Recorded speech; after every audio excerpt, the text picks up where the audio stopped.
Alors, le camp de santé, c'est vraiment intéressant parce que c'est une histoire qui date d'il y a longtemps. 1946, ça a été incorporé Ligue antituberculeuse de Saint-Hyacinthe. À l'époque, c'était la tuberculose qui était la pandémie de l'heure à Saint-Hyacinthe. Les gens d'affaires ont dit on va faire un organisme qui s'appelle la Ligue antituberculeuse. On envoyait les enfants dans des sanatariums qui appelaient pour que les enfants se reposent. C'était la cure pour régler la tuberculose. Aujourd'hui, le camp de santé, on envoie les enfants dans un camp de vacances, 12 jours, encore une fois, pour qu'ils se reposent parce que malheureusement, certains de nos enfants dans la région subissent des stress. C'est pas facile pour tous les enfants. On pourrait en parler encore un peu plus tantôt, mais essentiellement, ce qu'on fait, c'est qu'on envoie les enfants dans un camp de vacances pendant 12 jours, une centaine d'enfants à chaque été. Alors, les sources de financement au camp de santé, on est chanceux. On a des donateurs réguliers, des donateurs institutionnels qui donnent depuis longtemps. On a également une fondation qui nous aide, mais on a lancé la semaine passée la campagne de financement et on demande des dons à la population en général. Cet été, on va faire des activités de financement. C'est encore en développement. On va pouvoir l'annoncer. Qu'est-ce qu'on va faire pour le financement du camp.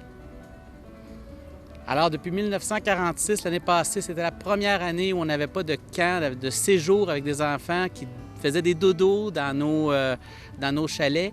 Alors, on a redonné, le camp de santé a redonné l'ensemble des dons qu'ils avaient reçus dans l'année à 4 organismes de la région pour faire des activités de jour, des camps de jour. Donc, on a eu Jeunes en santé, la Maison de la famille, le Petit Pont et le Centre pédiatrique Grand Galop qui ont reçu des dons pour faire des activités. Ça a été, malgré tout, un bel été. On a réussi à faire sortir nos enfants, dont notamment avec une des activités intéressantes qui était les sacs de main, à ne pas confondre avec les sacs à main. Mais les sacs de main, pour ceux qui connaissent, c'est comme un acquis qu'on utilise habituellement avec les jambes, mais là, on l'utilisait avec les mains. Alors, les enfants ont beaucoup apprécié, ils ont sorti, puis ils ont profité. Là, comme actuellement, il fait une belle journée, mais ils ont pu sortir dehors, puis sortir de la maison. Alors, cette année, on a le plaisir et le bonheur d'avoir 2 personnes comme président d'honneur. Alors, c'est un papa et sa fille. Donc, on a Sylvain Gervais de Saint-Hyacinthe Technopole et Marie-Pierre Gervais, immeuble BB, courtière immobilier. Alors, Marie-Pierre et Sylvain, c'est des gens très dynamiques dans la région, mais qui ont une personnalité aussi qui est très dynamique.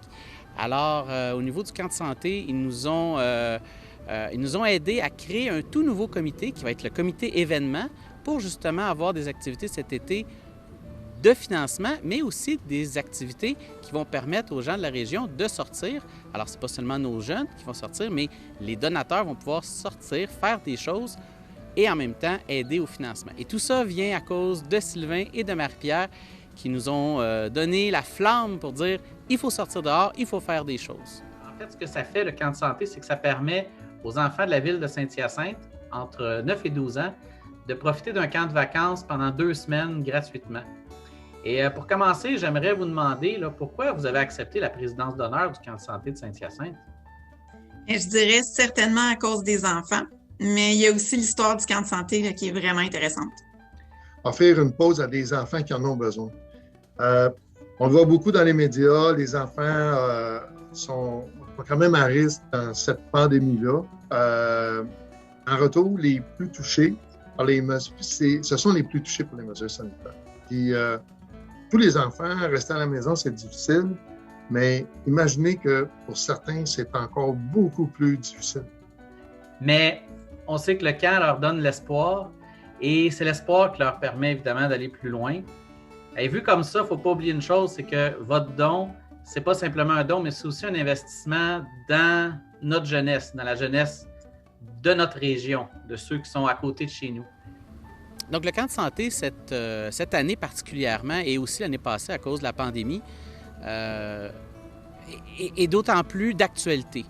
Parce que certains de nos bénéficiaires, malheureusement, nos enfants là, qui vont au camp, vivent des situations à la maison qui peuvent être plus difficiles des fois. Le camp va leur permettre, cette année, et comme on le faisait dans les autres années, de sortir de la maison et de voir d'autres choses, d'avoir d'autres expériences. Vous savez, il y a des enfants qui sont à Saint-Hyacinthe, puis malheureusement, ils n'ont jamais réellement été dans le bois. Ils sont restés sur le béton, sur l'asphalte. Alors, on va leur permettre d'aller jouer dans le lac, d'aller pêcher, d'aller faire du tir à l'arc et de revenir à la maison avec des souvenirs et avec une forme de résilience dans la vie qui va leur permettre de croquer dans l'avenir, finalement. Alors, si vous êtes interpellé par notre organisme, on vous invite à donner au camp de santé. Il y a une façon très simple, c'est sur notre site web www.campdesanté.com. On va aussi avoir un GoFundMe qui va vous permettre de donner. Et il serait bon de noter également que le camp de santé de Saint-Hyacinthe redonne 100% des dons qu'il reçoit. Alors, il n'y a aucun frais d'administration à l'intérieur du camp de santé. Tout est redonné pour la tenue du camp. Alors, donnez généreusement, vous saurez que 100% de ce que vous donnez va pour les enfants. Et, donnée très importante, c'est que ça vise les enfants de Saint-Hyacinthe, de la région. Alors, vous ne donnez pas pour des enfants là, à l'autre bout de la planète, c'est pour les gens que vous côtoyez ici à Saint-Hyacinthe. Mais la façon que ça fonctionne pour eux, c'est qu'il y a un autobus qui vient les chercher à Saint-Hyacinthe et puis on les amène au camp Maris dans la Naudière. Et le camp Maris dans la Naudière, c'est un endroit paradisiaque, c'est fantastique.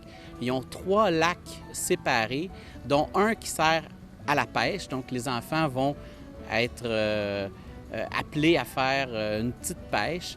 Ils ont également une mini-ferme avec des lamas, des poules, des choses comme ça. Qu'est-ce qu'ils ont d'autre? Évidemment, la baignade, les canots, le ponton et ils ont également le saut de la Grande Roche. Alors ça aussi, c'est intéressant parce que pour les enfants un peu plus gênés ou un peu plus trouillards, si on veut, ça leur permet de pouvoir sauter soit de 5 mètres ou de 7 mètres jusque dans le lac et c'est une expérience fabuleuse. Les enfants reviennent par la suite à Saint-Hyacinthe, toujours dans l'autobus et pour l'avoir fait, quand on revient avec eux, ça chante des chansons à répondre, ils sont heureux. Et ils reviennent avec un paquet de souvenirs en tête, notamment la roche, que j'ai moi-même fait et ça fait peur, je vous le dis tout de suite.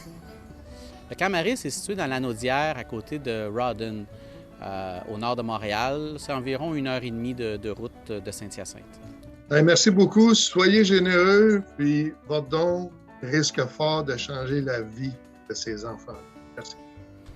Alors, je vous invite à nous suivre sur la page Facebook du camp de santé où vous allez avoir tous les détails pour les activités de financement à venir et également des fois avec des petits clins d'œil sur ce qui se passe avec nos jeunes. Alors, j'invite tout le monde à donner généreusement au nom de tous les enfants qui sont bénéficiaires du camp, au nom du petit Samuel, 9 ans, la petite Alexandra, 11 ans. Merci. Merci beaucoup de donner généreusement.